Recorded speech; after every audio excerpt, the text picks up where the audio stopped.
Guides are ambassadors of their country. By conveying the history and culture of their homeland to tourists, they make hundreds of people from different countries and continents fall in love with their own country. In this way, intercultural understanding is enhanced and peace in the world is strengthened. Thus, important tangible and intangible values of humanity are preserved and popularized. Today we're heading to Uzbekistan. We will be accompanied by Sabir Pulatov. In 2021, Sabir completed a course for Silk Road tourist guides organized by the World Federation of Tourist Guide Associations and UNESCO with financial support from the European Union. Citadel Arc. The Arc Citadel is the largest intact structure in all of Central Asia. It was the palace of all the Khans and Padishahs who ruled Bukhara from the 4th century BC to 1920. It is here at the Arc Citadel that Bukhara began.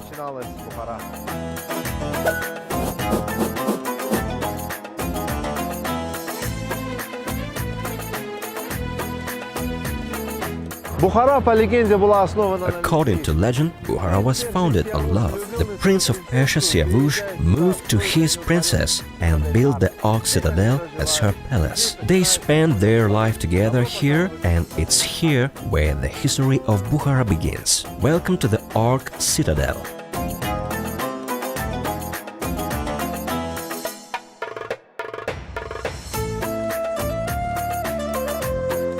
We are now inside one of the unique mosques inside of the Arc. It was fortunately spared from the bombings of 1920. It's a unique mosque built in 1702 during the Ashtarhanid dynasty.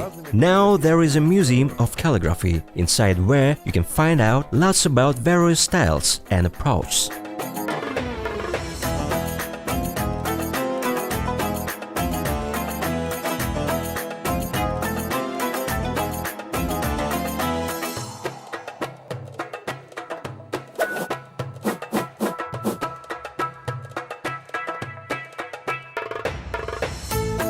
The city of Bukhara for centuries was the center of culture, spirituality, science and trade in Central Asia. The Silk Road bore a huge influence on the development of the city. Merchants, preachers, scholars, poets, artists and craftsmen came here. This is how the city lived and developed and how its culture grew rich. Salam alaikum, senors and senoritas. Here's the super mini market, refreshing bananas, chocolate and marmalade. In Bukhara,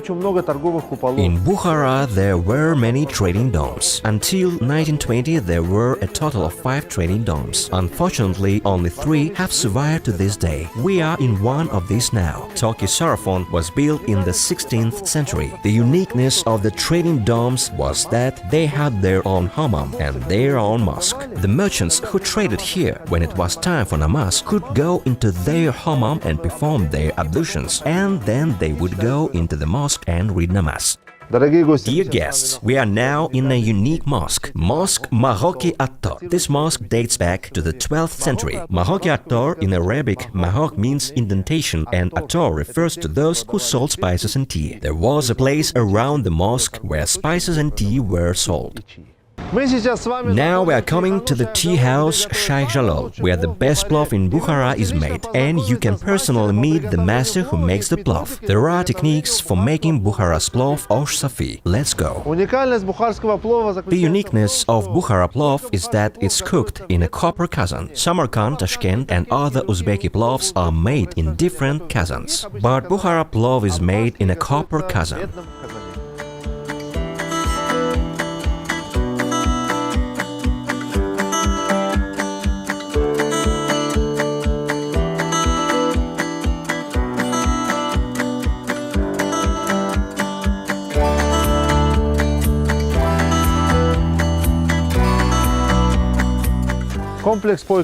The Poikalon complex is one of the most central structures in the historic quarter of Bukhara. The complex consists of 4 elements. The foundational structure is Mihrab Madrasa, which was built in the 16th century during the rule of Khan Abdullah of the Shaybani dynasty. The second complex is the Masjid Alon, one of the largest mosques in all of Central Asia, also built in the 16th century during the Shaybani dynasty. What makes these complexes unique is that they are both still in operation today, both the mosque and the madrasa. 2 other striking elements of the Poikalon complex, which means at the foot of the grade in Persian, are the symbol of Bukhara. The Kalyan minaret built in 1127 during the reign of the great Karkhanid Khan Arslan Khan, and next to the minaret, the madrasa of the last ruler of Bukhara, Amir Alim Khan, built in the early 20th century. Legend says that when Temujin, Khan of all the Mongols, conquered Bukhara, he came to behold the minaret of Kalyan. As he looked up in amazement at the scale and beauty of the minaret, his hat fell off. After he picked up his hat, one of his generals approached and said, "Great Temujin, you just did kowtow, bow to this great edifice." To which Chinggis Khan replied, "So be it, we will leave the city intact." We are now in the Labi House complex. The complex consists of 5 elements. This is the Nadir Divan Begi Madrasa, built in the 17th century. The pool was built in the 17th century. The Hanukkah, hidden behind the trees, is also from the 17th century. Across the street you can see the Kukaldash Madrasa, which was built during the reign of the great Abdullah Khan II in the 16th century. Once upon a time, Nadir Divan Begi had a beloved wife who, according to legend, requested an expensive gift. In return for the expensive gift, Nadir Divan Begi asked his wife for a ring. After some time had passed, his wife complained, "Dear husband, instead of giving me a ring, you took one away from me. What was the point of all of this?" To which Nadir Divan Begi replied, "Come, my dear wife, let me show you something." He then revealed this beautiful structure. The madrasa was built for the price of 1 ring. It was considered an institution of higher education until 1920. The first floor was a monastic cell where students studied. The second floor was the student quarters. We are now in the central part of the Labi House complex, beside the outdoor bathing pool. In Persian, Labi House translated as Labi, around, and house, the bath. There were more than 100 pools in medieval Bukhara. The pools formed a kind of microclimate which provided moisture to the desert air. The Nadir Divan Begi Hanukkah. What exactly is a Hanukkah? It's a haven for dervishes. Dervishes are devotees to Sufism. Sufism is a philosophy in Islam.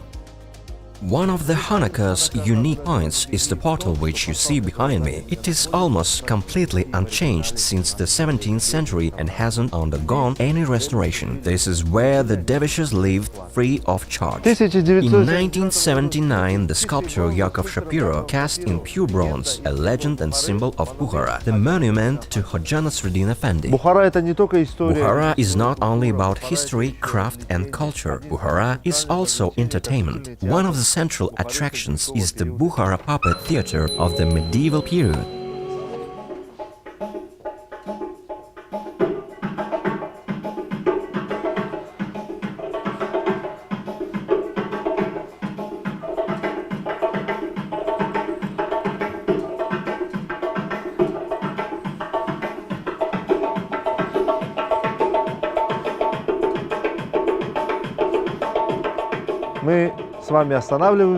We are now finished with our tour of the beautiful and mysterious Eastern Bukhara. I hope you are happy and enjoyed. Welcome to Bukhara.